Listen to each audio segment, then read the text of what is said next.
الحمد لله رب العالمين. الحمد لله بنعمته تتم الصالحات، ونصلي ونسلم على حبيبنا مصطفى محمد صلوات ربي وسلامه عليه وعلى آله وصحبه أجمعين. nyuma yo gushimira Allah subhanahu wa ta'ala, Allah we kubw'ingabire ze ibyiza nk'ibi bigenda bikomeza kugerwaho, dusabira umukunzi wacu intumwa y'Imana yuko amahoro n'imigisha byamusakaraho, n'abiwe n'abasangirangendo be n'abamukurikiye n'abazamukurikiza kuzageza ku munsi w'imperuka, dusaba Allah subhanahu wa ta'ala ko yaduha kuba muri abo. Allahumma amin. Nshuti muvandimwe mu Islam, ndagira ngo tuganire kuri hadithi imwe iboneka mu gitabo cya Bukhari na Muslim, isa nkaho ari intsinzi cyangwa se isa nkaho ari impuhwe Allah yadushyiriye kuri buri kimwe. Numara kuyisobanukirwa uraza kubona ko Allah ari umunyempuhwe uhambaye, we ushyira impuhwe ze mu bintu bitoya, bitewe n'uko azi ko turi abanyantege nke, turi abanyamakosa.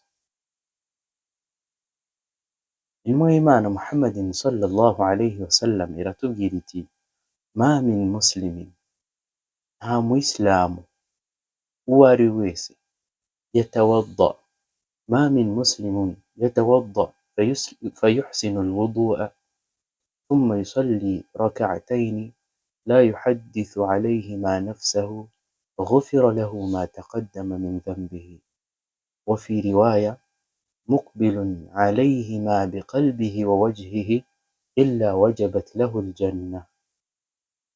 nta muyisilamu n'umwe uzafata umwanya we agatawaza, agafata wuzuye, fayuhsinu alwudu'a, yamara gufata wuzuye akayitunganya, agatawaza agatunganya wuzuye neza, thumma yusalli rak'atayn, agasari raka ebyiri zonyine, umutima we awerekeje kuri Allah subhanahu wa ta'ala, nta kindi abikoreye usibye Allah subhanahu wa ta'ala.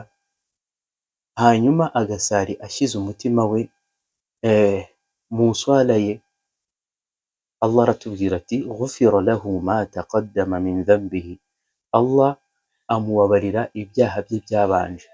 No mu yindi mvugo, wa fi riwaya muqbilun alayhima biqalbihi wa wajhihi, agakora iyo swala umutima wibombaritse awerekeje kuri Allah subhanahu wa ta'ala, illa wajabat lahu aljanna, usibye ko Allah ategeka ijuru kuba yakwinjiramo, cyangwa se Allah agira itegeko kuri we kuba uwo mugaragu yakwinjira mu ijuru. Bavandimwe mu Islam, iki gikorwa kiroroshye cyane, ntigifata iminota irenze 7, ariko umva ibyiza birimo. Allah yatanze imbabazi ku muntu uzagikora agitunganyije.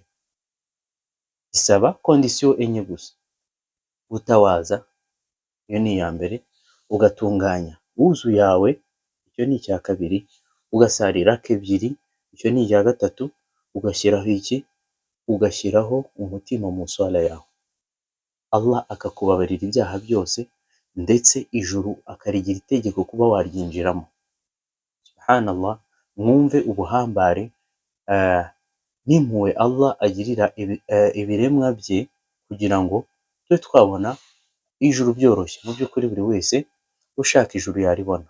Muri iki gihe rero, bitewe n'ibyaha byacu dufite, buri wese afite ibyaha byinshi, ariko ashobora kwibaza: ni gute nakora tawuba? Ni gute nakwihana? Ni gute?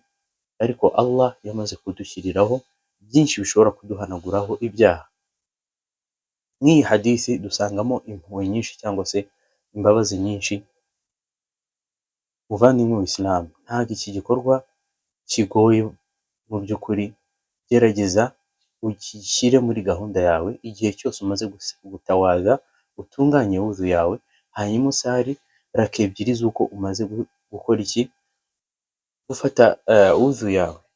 Allah azakubabarira ibyaha byabanje, ndetse akuzamure no mu ntera, ndetse no kujya mu ijuru bibe itegeko kuri wowe. Gerageza ubishyire muri gahunda yawe ya buri munsi, ugerageze ubigeze no ku bandi, wenda ushobora kutabikora ariko uwo wabibwiye akabikora, bikaba ibyiza kuri wa wundi ndetse nawe bikakugiraho, ukabibonamo ithawabu. Kubw'ibyo rero bavandimwe b'Isilamu, njye nawe ndakugira inama nihereyeho yuko twarangwa n'icyo gikorwa kugira ngo Allah abe yatubabarira, ndetse no kugira ngo Allah abe yaduhanaguriraho ibyaha byacu, bibe intandaro yuko ijuru riba itegeko kuryinjiramo. Wabillahi tawfiq, wassalamu alaikum wa rahmatullahi wa barakatuh.